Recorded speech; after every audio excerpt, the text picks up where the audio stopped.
The night air in Los Angeles was thick with the hum of neon signs, car horns, and laughter spilling from crowded bars along Sunset Boulevard. Inside one dimly lit bar tucked between a pawn shop and a faded tattoo parlor, a man sat slouched over a glass of whiskey, staring blankly at the shelves of liquor behind the bartender. His dreadlocks were pulled back into a tired bun, and his face, once known for its boyish joy, looked weary, shadowed by regret. That man was Ronaldinho. Few recognized him now. The glitz and glamour of his football days had faded. He wasn't wearing designer clothes, no Rolex glittered on his wrist. Just a faded hoodie, scuffed sneakers, and a heavy presence that seemed at odds with the man he once was. The laughter that used to echo from stadiums now existed only in his memories. As he reached for another sip, the bartender leaned in and tapped the bar twice. "You're way past your tab, man." Ronaldinho blinked, his thoughts slow. "Put it on the card," he muttered, reaching into his pocket. "No card on file anymore." "Declined." "Twice," the bartender snapped, already signaling to the bouncer with a tilt of his head. That's when the tension shifted. A few heads turned. The bouncer, a tall man built like a linebacker, began walking toward Ronaldinho. He stood up slowly, confused, embarrassed, suddenly aware of every eye on him. The bartender's voice grew louder. "Unless you've got $30 to pay for what you drank, you better find a way to explain yourself." Ronaldinho reached into his wallet. It was empty except for a Brazilian ID and a faded photograph of him lifting the Ballon d'Or. He offered both, neither meant a thing here. "You think this is a joke?" the bouncer growled. "Hey, wait." A voice sliced through the air like a whistle at a World Cup final. Heads turned again, this time toward the door. A man had just walked in, tall, fit, gray speckled in his beard, but with a calm presence that demanded respect. The bartender narrowed his eyes. Some of the customers whispered. That man was David Beckham. "What's going on here?" Beckham asked, his voice steady. "Guy's been drinking, can't pay," the bartender said, unimpressed. "We don't do charity." Beckham's eyes met Ronaldinho's. Recognition flashed. A mix of emotions, shock, disbelief, maybe even pity. Years ago they were rivals, battling on opposite sides of World Cup dreams. Beckham remembered marking him, chasing that unpredictable footwork, the smirk that disarmed even the fiercest defenders. Ronaldinho wasn't just a player, he was magic. A magician who made the impossible feel effortless. Beckham reached into his coat, pulled out a black leather wallet, and calmly placed a $100 bill on the bar. This should cover him. The bartender took it, muttering under his breath, but the bouncer stood down. Ronaldinho, still silent, slowly gathered his belongings. He didn't look up. His pride had taken another hit. Outside the bar, Beckham followed. "Hey," he said gently. "You all right?" Ronaldinho didn't answer at first. He kept walking until they were a few blocks away, near a closed record store. Then, leaning against a lamp post, he spoke softly. "I didn't want anyone to see me like that. Especially not you." Beckham sighed. "You think I came here to judge you?" Ronaldinho looked up. His eyes were red, not from the whiskey but from something deeper. "You probably think I'm a disgrace." Beckham shook his head. "I think you're human." The silence hung between them.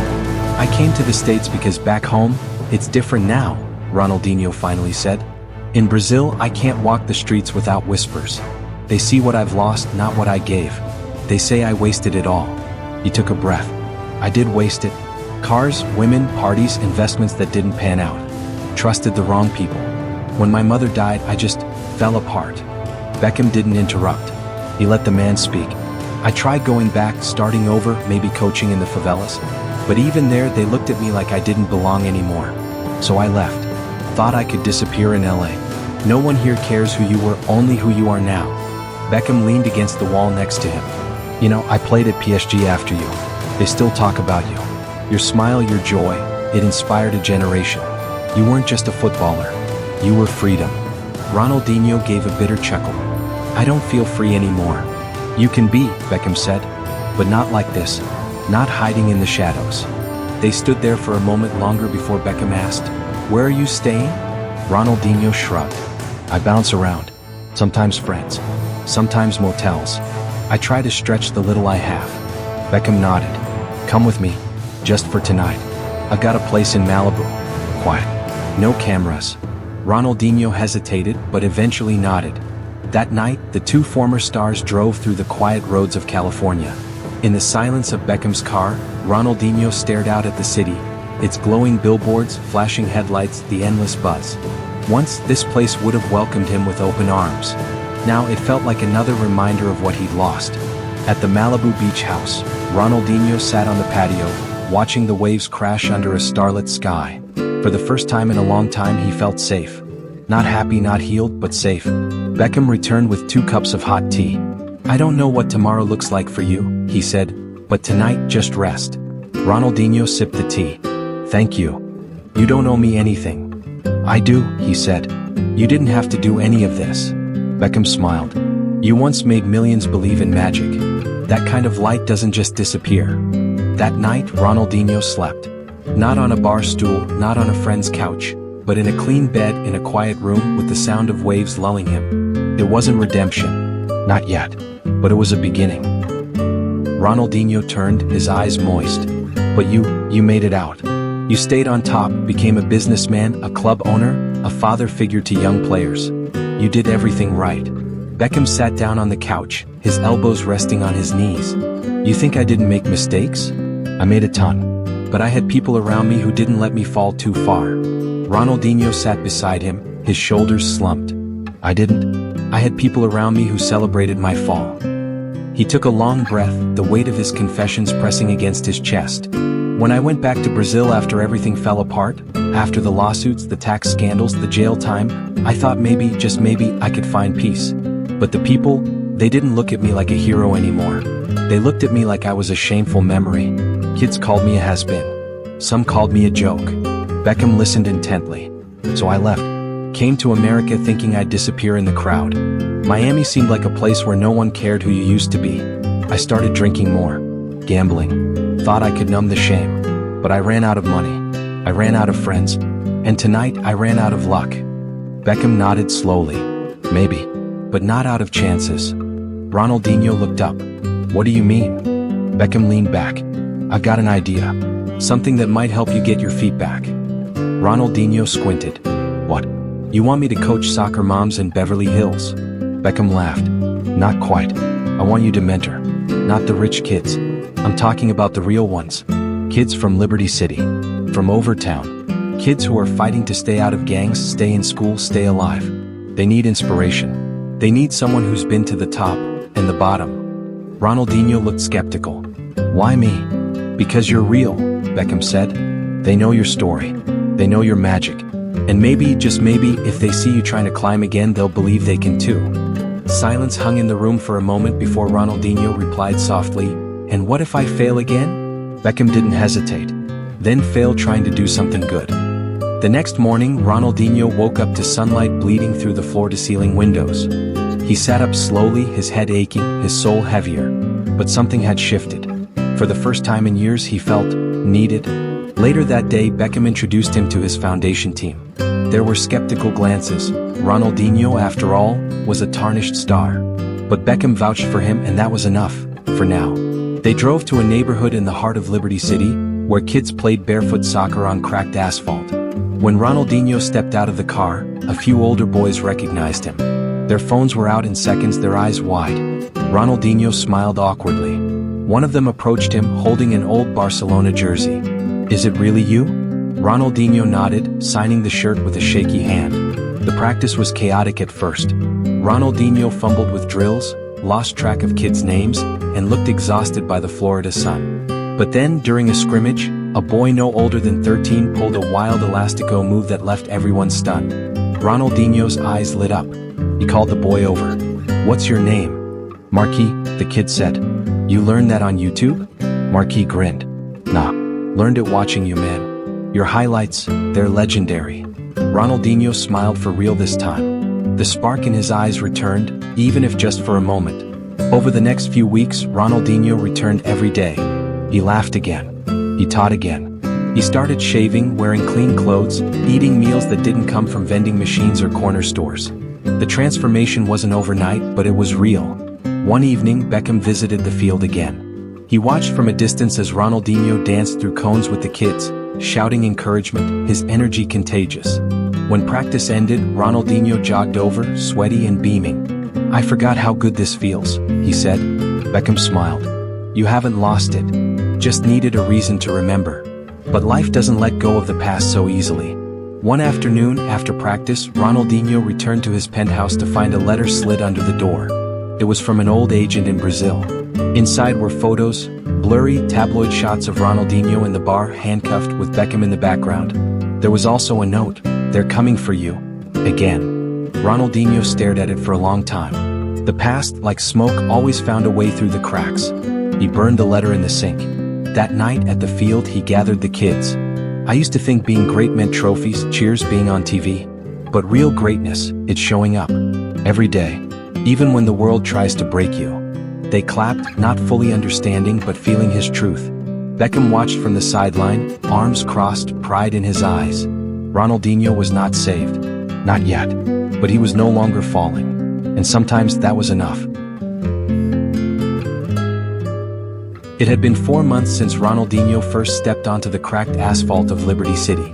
The rusty chain-link fence, the chipped paint on the small bleachers, and the ragged soccer balls had become as familiar to him as the roar of Camp Nou once was.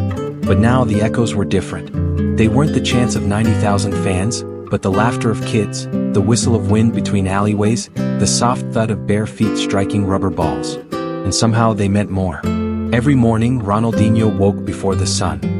He made his own breakfast, laced up his shoes, and took the long walk to the field. Some days he carried bags of donated cleats. Other days he brought nothing but stories of Barcelona, Milan, Brazil, and the mistakes in between. The kids listened like disciples, not because of his fame but because of his honesty. Marquis, the boy with the elastico, had become his shadow. Ronaldinho saw himself in the kid, mischievous, gifted, and hungry for more than the neighborhood offered. And every time Marquis danced past defenders, Ronaldinho felt a flicker of something he thought he'd lost forever: purpose. But peace is never permanent for those whose past refuses to forget them. One chilly Friday afternoon, Ronaldinho was running drills when a sleek black car pulled up near the field. 3 men stepped out, dressed sharply, with a certain air of menace wrapped in wealth. One of them, a man named Paulo Duarte, had once been Ronaldinho's financial manager in Brazil. He was also one of the people responsible for the scandal that left Ronaldinho bankrupt and imprisoned. A wolf in a silk suit. "Ronnie?" Paulo called, waving a hand too casually. "Long time, meu amigo?" The kids froze. Ronaldinho's smile vanished. His fists clenched at his sides. "What do you want?" Ronaldinho asked, stepping forward. Paulo smirked. "Nothing. Just passing through. Heard you were here. Thought I'd stop by, catch a game. See what the king is doing, teaching street kids? Is that what we've come to?" Ronaldinho's voice was low but firm. "Leave." Paulo chuckled. "Relax, I'm not here to fight. Actually, I've got a proposition. A little exhibition match next month in Vegas. Big crowd, sponsors, old stars coming together. You play one game, we clear your remaining debts in Brazil. Full clean slate. You walk free." Ronaldinho stared at him, heart pounding. Paulo leaned closer. "You owe me, Ronaldinho. Without me, you'd still be in that Paraguayan cell. One game. One smile for the cameras. Then you disappear again just like we like it." Ronaldinho didn't answer. He turned back to the kids. Marquis was watching. His eyes weren't filled with admiration anymore, but confusion. That night, Ronaldinho sat on the balcony of his small apartment. He'd moved out of the penthouse 2 months ago, refusing Beckham's offer to keep paying for it. He wanted to earn his life back. He called Beckham. "I have a decision to make," Ronaldinho said. Beckham listened. "Paulo came by today. He offered to wipe my debts. One exhibition match. All I have to do is put on a show." There was silence on the other end. Then Beckham asked, "Do you want to do it?" Ronaldinho exhaled. "Part of me does. I hate the idea of running forever. Of always looking over my shoulder." "And the other part?" Beckham asked. "I don't want to become that puppet again. That smiling ghost they roll out for sponsors." "Then don't," Beckham said. "You've changed. They don't own you anymore. But if I say no, they might come after me again. Legally. Financially." Beckham's voice was steady. "Then let them. We'll fight. Together." The next morning, Ronaldinho gathered the kids. "I might not be here forever," he began. "Life is unpredictable. But what I've learned here, with you, is more valuable than any trophy I've ever lifted." Marquis looked away. Ronaldinho continued, "You've reminded me who I am. Not a star. Not a headline. Just a man who loves football." A week later, the story broke.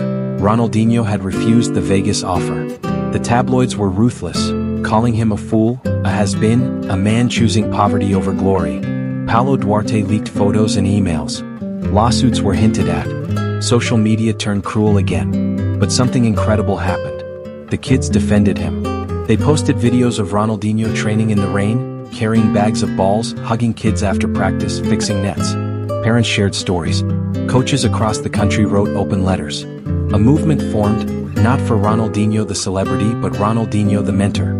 Then came the invitation, from the U.S. Soccer Foundation.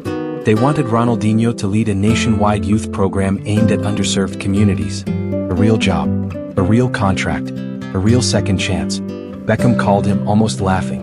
You turned down Vegas and found redemption in a community field. You really are a magician. 3 months later, Ronaldinho stood at the edge of a new turf field in Los Angeles, watching as hundreds of kids ran drills in brand new kits. He wore a clean tracksuit, hair tied back, smile unforced. Behind him stood a banner, "From the Streets to Stars, the Ronaldinho Foundation in partnership with U.S. Soccer." Marquis was there too. He'd been flown in from Miami to give a speech. When his turn came, the 14-year-old stepped to the microphone. "I didn't grow up watching Ronaldinho lift trophies," he said. "I grew up watching him lift us. He showed me that it's not about where you fall, but where you get up from." And he got up from the hardest place of all, from forgetting who he was. The crowd applauded. Ronaldinho wiped a tear. Later that night, back in his hotel, he received a letter. No name, just a seal from Brazil. Inside was a simple note. "You chose dignity. That makes you dangerous, but also free." Ronaldinho smiled. He stepped onto the balcony, looking out at the California sky. He was no longer the prince of football. No longer the prodigal son of Brazil. No longer the party boy with a passport of scandals. He was just Ronaldinho. And for the first time in years, that was enough. In a world that worships perfection, sometimes the greatest comeback is simply choosing to be honest, with yourself and with those who believe in you. Ronaldinho didn't return to football to be famous again. He returned to remind us that redemption isn't found in spotlights, but in shadows turned to light.